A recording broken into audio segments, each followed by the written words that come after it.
Hey everyone, it's Victoria McCooey, founder of the Divorce Course for Women. I'm here with another episode of Manic Monday. Every Monday at 1 p.m. Eastern, I'm coming on live to talk about the issues you're facing around co-parenting. So I like to say, what are your kids saying after spending time at your ex's? So just let me know in the comments, or you can email me if you want total privacy around it. Email me at victoria@divorcecourseforwomen.com and I'll address those issues. So before we get started, if you are here with me live, would you please do me a favor and type into the comments #live? And if you're watching on a replay, please type into the comments #replay. That way I know who's watching when. Thank you for that. And a little promotion first. I am so excited about this challenge I'm going to be starting September 1st, and I hope you'll join me in it. I'm calling it 30 Ways in 30 Days to Face Divorce Fearlessly. So that means every day for 30 days, I'm going to be posting a new video around a new way to help you get into the best shape mentally and physically to face your divorce so that you have no fear around it. You have total confidence, boosting your self-esteem, your focus, your awareness, your knowledge on all the issues. That starts September 1st. So every day for the month of September, I'm going to be posting a video on a new way to face divorce fearlessly. Now, if you don't want to worry about catching the video on social media, I will send it right to your inbox every day. All you have to do is sign up for the challenge. Just register. There's a link in the post where you can register to sign up for that. All right, so let's get to it. This week, here is the topic. One of my own clients is facing this in a very bad way, but everyone has it to some extent. The communication with your ex, so especially texting, that can really be intrusive.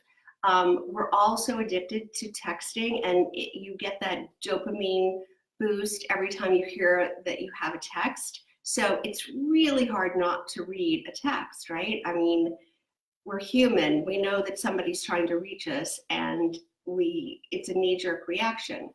But what do you do when your ex is taking advantage of that and he uses texting to harass you, to continue to control you, to undermine you, or like creepy sexting things, or I've kind of seen it all.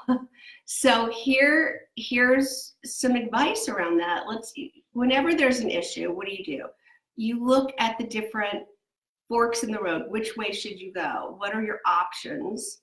And then you play those out and figure out which one feels the best to you, right? Or what the best outcome would be. So the first thing you could do, the first option, is to take legal action.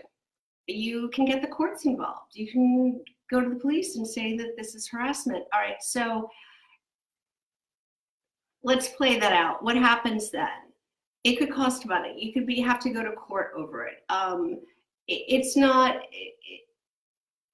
this. I don't know that it's a smart. I mean, if it's really harassment or threats, then yes, the police need to be involved. But like if in this case the sexting, like, oh, don't you miss me? Don't you want to have sex with me? Kind of texts. I don't know if you want to go that route. Okay, but that is certainly one route you could go. The second route is you can block his number. You have control over that. The downside is you're also not going to be getting any texts if something actually did happen with your kids while on his watch. And I know a lot of moms don't feel comfortable not letting the ex-husband have access to her at all because you're a mom and you go to that place where, what if something happened? I want to be available. I want to be the first one to know. All right, so that might not work for you either, but it's an option. The third is to totally ignore it. Now, this takes a ton of willpower, but if you get some support, you can get there, where I know you hear that ding and you want to read it.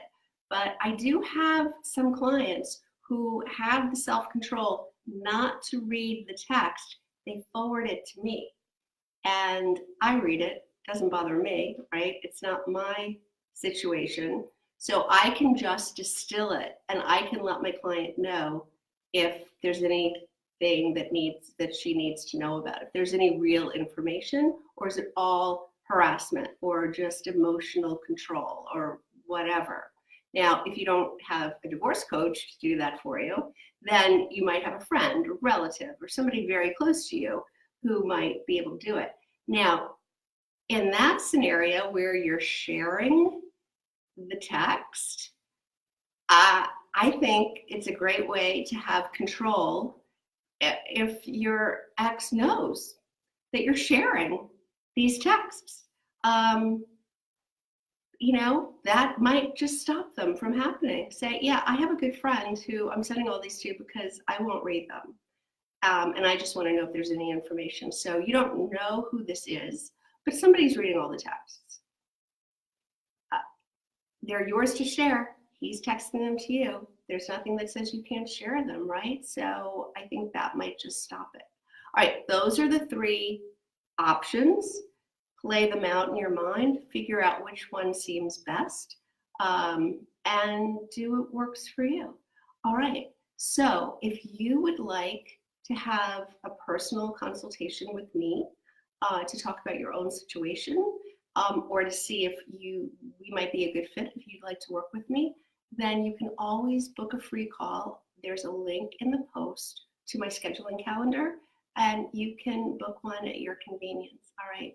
Thanks so much for being with me. Now, don't forget to sign up for the free challenge, right? So you get delivered right to your inbox, 1 video every day for the month of September that's going to give you that self-confidence that you need to get through your divorce fearlessly.